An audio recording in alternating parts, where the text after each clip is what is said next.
जय मसीह। के साँच्चै त्यो तपाईँ नै हो त परमेश्वर? भाग 17। पानी जहाजलाई नछोड। डार्लिन र म कोना होटलमा बसेको झन्डै 2 महिनापछि एक दिन डन स्टेफन्ससँग भेटेर म यात्राका लागि निस्किएँ। डनले भन्नुभयो, लोरेन, परमेश्वरले पानी जहाजी दर्शनलाई फेरि जगाउनुहुन्छ जस्तो मलाई लाग्दैछ। मेरो प्रतिक्रिया तत्कालै निक्लिहाल्यो, होइन, अब अर्को पानी जहाज मात्र होइन, एकै समयमा 2 ठुला परियोजनाहरू, विश्वविद्यालय र पानी जहाज हुनेछन्। म सासैले बोलेँ। डनले मेरो मसिनो बोलीलाई बुझिनन्। उनले भ्यानिस, इटालीमा अवस्थित एउटा पानी जहाजको बारेमा बताउन थाले। यसलाई भिक्टोरिया भनिन्छ। डनले आफ्ना आँखा तेजिला बनाउँदै भने, मैले यसलाई देखाउनको निम्ति थुप्रै युरोपेली वायुयानका कार्यरत कर्मचारीहरूलाई त्यहाँ लगेको छु। यद्यपि म यो किन भन्ने विषयमा स्पष्ट छैन। यो विशाल छ, तर पुरानो भएकोले यसको बत्ती पनि छैन, जेनेरेटरले पनि काम गरेको छैन। यो केवल ठुलो छ र यसले 11,000 टन बोक्न सक्छ। अहिले यो पानीमा काम नलाग्ने अवस्थामा रहेको छ। डन उत्साहित हुँदै बोल्न थाले, तर लोरेन, यो पानी जहाज एकदमै सस्तो मूल्यमा किन्न सकिन्छ, किनभने त्यो अत्यन्तै दयनीय अवस्थामा छ।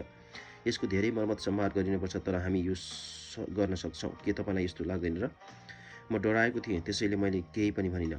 मेरो जवाफमा उनले आशा गरे अनुसारको प्रतिक्रिया नआएकोले उनले आफ्नो कुरा यतिकैमा ठिक्कै छ भनी सकिदिए। त्यहाँ भिक्टोरियाको बारेमा कुनै विशेष कुरा छ? उनले थपे। केही कुरा भन्ने मनसायले मैले उनलाई सोधेँ, डन, त्यो पानी जहाज कुन रङको छ नि? उनले जवाफ दिए, सेतो।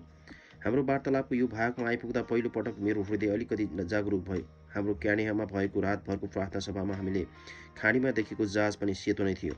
झन्डै 2 महिनापछि एउटा मान्छे यो विशाल टापुमा आएर हामी कहाँ बस्दैछौँ भन्ने थाहा नपाएसम्म चारैतिर खोजी हिँडेछन् र उनी होटलको मेरो कार्यालयमा आइपुगे। त्यो उमङ्गपूर्ण वनस्पतिलाई हेर्दै उनी मेरो कोठामा बसिरहेका थिए। मेरो नाम पावल एन्सवर्थ हो। म टोरन्टोबाट आएको हुँ। उनी असजिलो मान्दै त्यो पट्याउन मिल्ने कपडाको कुर्सीमा चलमलाउन थाले। उनलाई सजिलो महसुस होस् भन्ने मनसायले म मुस्कुराएँ।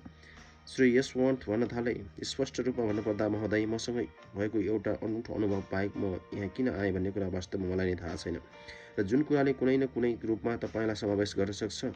हेर्नुहोस् महाशय, वास्तवमा ममा एउटा दर्शन आएको थियो। म उत्सुक भइरहेको थिएँ। श्री यशवन्त हच्किँदै भन्न थाले। उनी केही दिन अघि टोरन्टोको एउटा प्रार्थना सभामा सहभागी भएका थिए। एकाएक उनको आँखा अगाडि दक्षिणी प्रशान्त सागरको एउटा नक्सा देखियो। उनको दर्शनमा एउटा विशाल सेतो पानी जहाज त्यो सागर पार गरिरहेको थियो। त्यो पानी जहाज हवाईको टापुबाट दक्षिणतर्फ गइरहेको थियो। एकाएक मैले यसलाई धेरै चासो दिन थालेँ। श्री यशवर्थले भन्नुभयो, म यो नक्सामा टापुको नाम पनि पढ्न सक्थेँ। यो प्रार्थना सभाको छेउमा बसेको एकजना व्यक्ति उठेर मैले देखेको जस्तै कुराको वर्णन गर्न थाले। हरेक कुरा दुरुस्तै मिल्यो।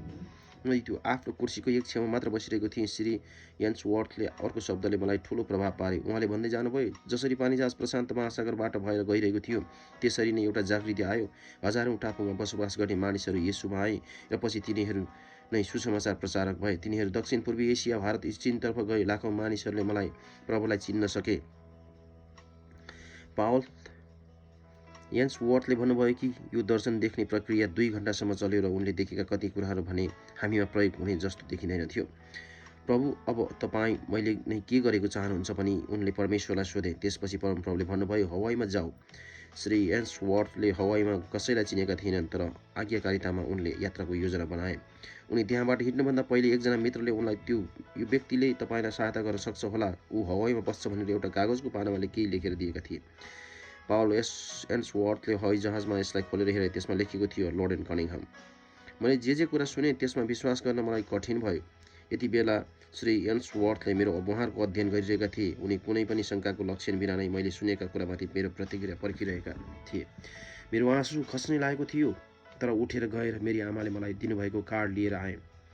मैले त्यो व्यक्तिलाई यो कार्ड देखाएँ। यसपछि यो आज्ञाकारी मान्छेलाई मेरो सम्पूर्ण कहानी र अपार आनन्दका साथ बताएँ। हामी दुवैजना हाँस्न थाल्यौँ। यस्तो हाँसो जुन मैले पोल्यान्डमा मानिसहरू अनुहारमा देखेका थिएँ। निस्सन्देह आमाको कार्डले भन्दथ्यो, पानी जहाजलाई नछोड। हरेक कुराहरू एकदमै तीव्र र अचम्म तवरले भइरहेका थिए। त्यो अद्भुत भाग त अझै सकिएको थिएन। एन्सवर्थसँगको भेटघाटपछि डार्लिनले एउटा पुरानो साथीबाट पत्र प्राप्त गरिन्, जसले वायुयानको निम्ति अन्तर्विन्तीमा धेरै समय बिताएकी थिइन्। उनले लेखेकी थिइन्, लोरेन, र तिमीले जुम्ल्यालाई जन्म दिँदैछौ भन्ने कुरा मलाई प्रभुले भन्नुभयो। म निश्चित छु कि यो साँच्चै नै जुम्ल्या बच्चा चाहिँ होइन।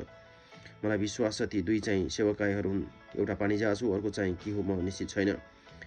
जहीँतहीँ हाम्रो जुम्ल्याएको बारेमा हामीले सुनिरहेका थियौँ, तीमध्ये केही चाहिँ ईश्वरीय मार्गदर्शन नै हो भनेर भन्न कठिन थियो।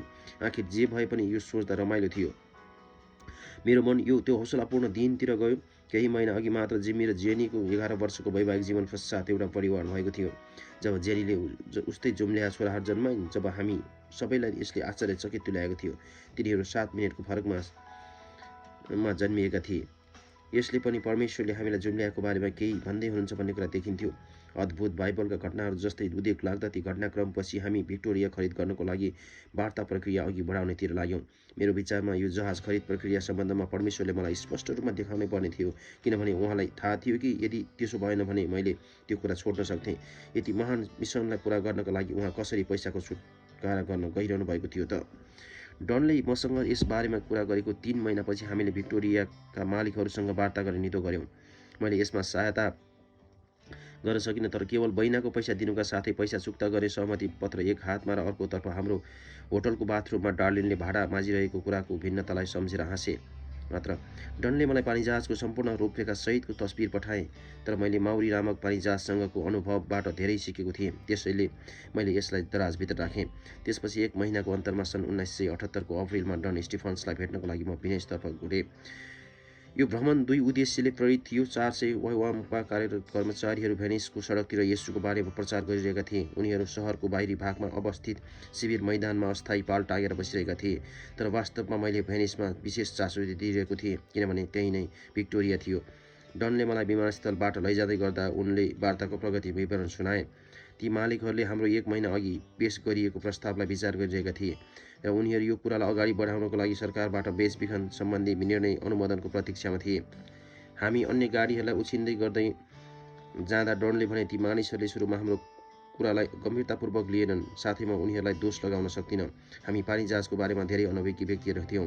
हामीले उनीहरूलाई सोध्नुपर्ने प्रश्नहरू मात्रै सोध्नु पर्थ्यो। शिविर मैदानको ठेगाना बताउनु पर्दा पनि हामी धेरै हिचकिचाएका थियौँ। हामी मुख्य भूमिलाई जोड्ने ठाउँमा आइपुगेर अर्कोतर्फको रोडतिर लाग्यौँ। बन्दरगाहमा बसिरहेको पानीजहाजको क्रेनतर्फ औँल्याउँदै डनले भने, त्यो त्यहाँ छ। मेरो आफ्नो बारेमा भन्नुपर्दा मेरो मुटुको धड्कन बढ्न थाल्यो। त्यो पानीजहाजको धुवाँ जाने पाइप सुन्तला तथा कालो रङको थियो। डनले भन्दै हुनुहुन्थ्यो, त्यो पाइपमा सुसमाचार प्रचारक तथा भेनिसको महान सन्त मर्कोस भन्ने चिन्ह छापिएको छ। बडो चाखलाग्दो छ भनेर डनले मेरो अभिरुचिलाई बुझे या बुझेनन् त्यो मलाई थाहा भएन, तर म तत्कालै जहाजमा जान चाहेको थिइनँ। समस्या चाहिँ के थियो भने म ज्यादा उत्साहित हुने थिएँ। माउरीसँगको अनुभवपछि म त्यहाँ गएको भए पनि मैले अर्को धातुको टुक्रालाई उचाल्न चाहेको थिइनँ। म निश्चित रूपमा परमप्रभु डन र अरू मानिसहरूबाट भएर काम गर्नु भएको होस् भन्ने कुरामा खुल्ला थिएँ। व्यक्तिगत रूपमा मैले माउरीबाट सिकेको आत्मिक सावधानीको पाठ र पावल यन्सवर्थको दर्शन सुनेर पाएको साहसलाई म सन्तुलनमा राख्न चाहन्थेँ। त्यसैले मैले डनलाई यो प्रक्रिया अघि बढाउनका लागि उत्साह दिएँ। जब डनले यो अति ठुलो काम गर्न असजिलो महसुस गर्दथे, तब मैले यो मात्र भन्दथे कि डन, अब हामी यसलाई ससाना एकाइमा बाँडफाँड गरौँ र सम्हालौँ। परमेश्वर कहिले पनि हामीले एकपटकमा एक कदमभन्दा बढी चालेको चाहनुहुन्न। म उत्साह र चासो विस्तृत कुराहरू लिएर घर फर्केँ। डार्लिन र म घरिघरि यी प्रश्न सोध्न पुग्थ्यौँ। साँच्चै त्यो तपाईँ परमेश्वर नै हो त? हामीले पहिला ती महान घटनाहरू भएको समयमा प्राप्त गरेका मार्गदर्शनमा कतिको अलौकिक कामहरू भइरहेका छन् त भनी आफैमा प्रश्न सोध्ने कुरालाई उपयुक्त ठानेका थियौँ। यो प्रश्नले हामीलाई सहायता गरेको पायौँ। हामी चिन्हहरूको लागि प्रार्थना गरिरहेका थियौँ, न त कुनै अद्भुत कुराहरू नै खोजिरहेका थियौँ। तर पनि चिन्ह र अचम्मका कामहरू एकपछि अर्को गर्दै भइरहेका थिए। यसमा ध्यान नदिनु चाहिँ आत्मिक मूर्खता जस्तो देखिन्थ्यो। सायद परमेश्वरले भन्दै हुनुहुन्थ्यो, बाटो यही हो, यसैमा हिँड। यसरी डनले वार्तालाई अगाडि बढाए। उनले 1 महिनापछि भेनिसबाट उमङ्गका साथ फोन गरे। पानीजहाजका मालिकहरूले हाम्रो प्रस्तावलाई स्वीकार गरेका छन्। सरकारी अधिकारीहरूले पनि यही अनुसार नै गरे। तपाईँले हामीलाई भेट्नु पर्थ्यो लोरेन, डनले जानकारी दिए। सबैजना गाउनको लागि जान चाहन्छन्। हामी 5 जना त्यो सानो फ्रान्सेली रिनाल्ट चौथो कारमा घुसेर पानीजहाज सम्बन्धी सहमति पत्रमा हस्ताक्षर गर्न गयौँ। यसरी हाम्रो सहमति भयो। हामीले त्यो पैसा बुझाउनको लागि वैवामभित्र नै उठेको पैसा बटुल्यौँ, तर पैसा बाहेक यहाँ अन्य कुराहरूको स्वतन्त्रता पनि भएको थियो। युथ विथ अ मिसनको केही कुरामा यो हाम्रो हृदयमा साँचो अवधारणा पनि थियो। एक साँचो मार्गदर्शनको निम्ति सबैभन्दा भरोसायोग्य जाँच यो हो। यसले मानिसहरूलाई प्रभुमा एक कदम बढी स्वतन्त्रता र परिपक्वताको के नजिक ल्याउँछ। यदि यस्तो भएन भने त्यो अनुगुवाई शङ्कास्पद हुनेछ। यदि मानिसबाट मार्गदर्शन सरेर परमेश्वरसँग गहिरो सम्बन्धमा परिणत हुन्छ भने त्यो निर्देशन सम्भवतः परमेश्वरबाटकै हुन्छ। उदाहरणको लागि डन स्टेफन्स छुटकारा पाउँदै गरेका एक प्रमुख व्यक्ति थिए। उनले म्युनिकमा आफैलाई प्रमाणित गरेका थिए र अहिले आएर उनलाई एकदमै ठुलो मिसन दिइँदै थियो। यी सबै क्षणहरूमा दूरदर्शक यन्त्रले दृश्यलाई केन्द्रित गरे झैँ हाम्रो विश्वविद्यालय सम्बन्धी अवधारणा झन्झन स्पष्ट हुँदै गइरहेको थियो। प्राध्यापक डाक्टर हवार्ड म्यानस्टार्ट जो हाम्रो दैलोमा आउनुभयो, परमेश्वरले देखाउनु भए झैँ उहाँ वास्तवमा त्यसमा अडिग हुनुभयो। उहाँ र मैले हाम्रो डेराको निलो कार्पेटमा घन्टौँसम्म बसेर प्रार्थना गर्दै, योजनाहरू बनाउँदै र अन्य उद्देश्य सम्बन्धी विचार विमर्श र उपायहरूको बारेमा सोच्दै बितायौँ। हवार्डले मलाई एकजना नक्साकारसँग परिचय गराइदिनुभयो जसले हामीलाई हाम्रो जीवन जिउने तरिका र राष्ट्रको विश्वविद्यालय सम्बन्धी हुनुपर्ने योजनाहरूका साथ यसको निम्ति केही प्रश्नहरू सोध्नुभयो। हामीले उहाँलाई हाम्रो विद्यार्थी, कर्मचारी, पाहुना, शिक्षकहरू र तिनीहरूका परिवार समेत गरी 280 जना यो ठाउँमा मिलेर बस्न सक्थ्यौँ भनी बतायौँ। हामीले यसरी नै गर्न चाहेका थियौँ किनभने यहाँ आउने धेरैजसो पेसिफिक आइल्यान्डवासी तथा एसियालीहरू हुने थिए र उनीहरू गाउँमा बसोबास गर्दै आएका थिए। हामीले नक्साकारलाई हाम्रो कलेज र समाज र संस्कृतिलाई नै प्रभाव पार्ने क्षेत्रहरूमा निर्माण हुन लागेको कुरा बतायौँ। यो क्याम्पसभित्र सिकेका कुरा जिउने परिपाटीलाई उत्साह दिने वातावरण निर्माण हुनु आवश्यक थियो। हाम्रो नक्साकार यी चुनौतीहरूले धेरै उत्साहित हुनुभएको थियो। उहाँ मुख्य भूमिमा फिर्ता जानुभयो र आफ्नो प्रेमपूर्ण परिश्रम लगाएर सन्दास्वरूप क्याम्पसको आकार कोर्न थाल्नुभयो। हामीले सामना गरिरहेका दुईवटा प्रतिबद्धताको आकार सम्बन्धमा म चिन्तित थिएँ। म वास्तवमै पैसाको बारेमा चिन्तित थिएँ, तर त्यो नै मेरो वास्तविक चासोको विषय थिएन। परमप्रभुबाट अगुवाई खोज्ने हाम्रा प्रयासहरूले हामीलाई मार्गदर्शनको क्षेत्रमा आउने खतरालाई प्रकट गरिरहेको थियो। ईश्वरीय मार्गदर्शन एउटा अथाह कुरो हो। त्यो अत्यन्तै अद्भुत हुन्छ र कतिपटक हामीले गर्ने कामहरूमा परमप्रभुको भन्दा बढी हाम्रो कामको महिमा हुने खतरा हुन्छ। हामीले माउरी सम्बन्धमा यो गल्ती गरेका थियौँ, यसैले हामी यसलाई पुनः दोहोर्याउन चाहँदैथ्यौँ। अहिले आएर दोस्रो खतराको क्षेत्र देखा परेको थियो। जब परमेश्वरले हामीलाई अगुवाई गर्नुहुन्छ, उहाँले जोखिमलाई पनि जित्दै हुनुहुन्छ।